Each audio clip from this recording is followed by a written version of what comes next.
के जंगलों में लगी आग पर सुप्रीम कोर्ट ने कड़ी टिप्पणी की है। एक बार जहां उसने राज्य सरकार को ये कहा है कि उसने फंड का सही इस्तेमाल क्यों नहीं किया, वहीं केंद्र से भी जवाब मांगा है कि उन्होंने सही तरीके से फंड का वितरण क्यों नहीं किया। इसके अलावा ये भी कहा गया है कि चुनाव में वन क्षेत्र के कर्मचारियों और अधिकारियों की ड्यूटी क्यों लगाई गई।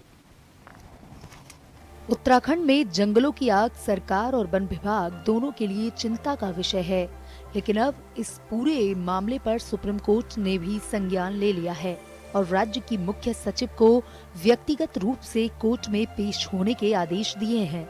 पूरे फायर सीजन की बात करें तो अब तक 1068 वनाग्नि की घटनाएं रिपोर्ट की गई हैं, जिसमें 1442 हेक्टेयर जंगल प्रभावित हुए हैं। साथ ही इन वनाग्नि की घटनाओं में राज्य को जान और माल दोनों का नुकसान भी हुआ है। अब तक वनाग्नि में 4 घायल 5 लोगों की मृत्यु हो चुकी है। जंगलों की आग इतनी विकराल हो चुकी थी कि राज्य को सेना और एनडीआरएफ की मदद लेनी पड़ी थी। कांग्रेस नेता सूर्यकांत धस्माना की माने तो राज्य सरकार शुरू से ही वनाग्नि की घटनाओं को लेकर ढीला रवैया अपनाते हुए आई है। यहाँ तक कि सूर्यकांत धस्माना ने राज्य आपदा प्रबंधन विभाग पर ताला लगाने तक की बात कही। इसके साथ ही कोई ठोस कार्य योजना न होने के चलते राज्य के जंगलों में लगी आग से इतना बड़ा नुकसान उठाना पड़ा है। मुख्य सचिव को सुप्रीम कोर्ट से नोटिस मिला, इसके लिए राज्य सरकार जिम्मेदार है।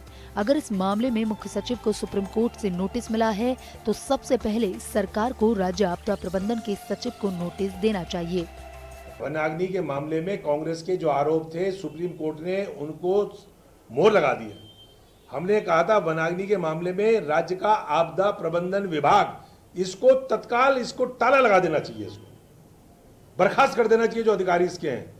आप आपदा प्रबंधन के लिए, वनाग्नि के लिए जो केंद्र से पैसा मिला उसका पूरा इस्तेमाल नहीं कर पा रहे। आप झाड़ू से आग बुझा रहे हैं, आप आग बुझाने के उपकरण नहीं खरीद पा रहे, पैसा आपके पास है, क्यों नहीं आपने पैसा खर्च किया? चीफ सेक्रेटरी को अगर आज इस नोटिस मिल रहा है सुप्रीम कोर्ट से, इसके लिए जिम्मेदार कौन है? इसके लिए जिम्मेदार सरकार है। वहीं दूसरी तरफ भाजपा की माने तो राज्य में वनाग्नि के मामलों में सुप्रीम कोर्ट द्वारा मुख्य सचिव को बुलाया जाना एक सामान्य प्रक्रिया है।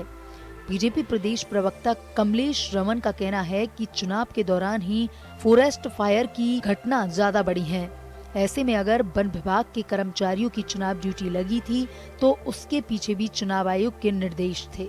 ड्यूटी लगाने की जिम्मेदारी चुनाव आयोग की होती है, इसमें सरकार का कहीं हस्तक्षेप नहीं होता है। सरकार ने तो पहले ही एक पत्र लिख करके चुनाव आयोग को ये इंगित कर दिया था कि प्रदेश के जो हमारे वन अधिकारी है या कर्मचारी है उनको जो है आजाद छोड़ा जाए, लेकिन अगर वो चुनाव अधिकारियों के ऊपर होता है कि वो किसकी ड्यूटी कहाँ लगाते हैं। तो सुप्रीम कोर्ट ने जो जवाब मांगा है वो चुनाव आयोग जवाब देंगे, इसमें सरकार का कहीं तक भी कोई रोल नहीं है।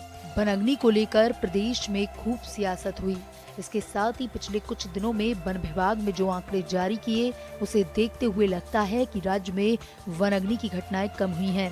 वहीं सुप्रीम कोर्ट वनाग्नि के मामलों में गंभीर दिखाई दे रहा है, लेकिन आम चुनाव के दौरान चुनाव ड्यूटी के लिए फील्ड कर्मचारियों को लगाए जाने का मामला वन विभाग के कर्मचारियों की जुबान पर है। अब देखने वाली बात होगी कि सुप्रीम कोर्ट आगे क्या कार्रवाई करता है। कैमरामैन आकाश श्रीवास्तव के साथ संवाददाता हिमांशु बरमोला की रिपोर्ट।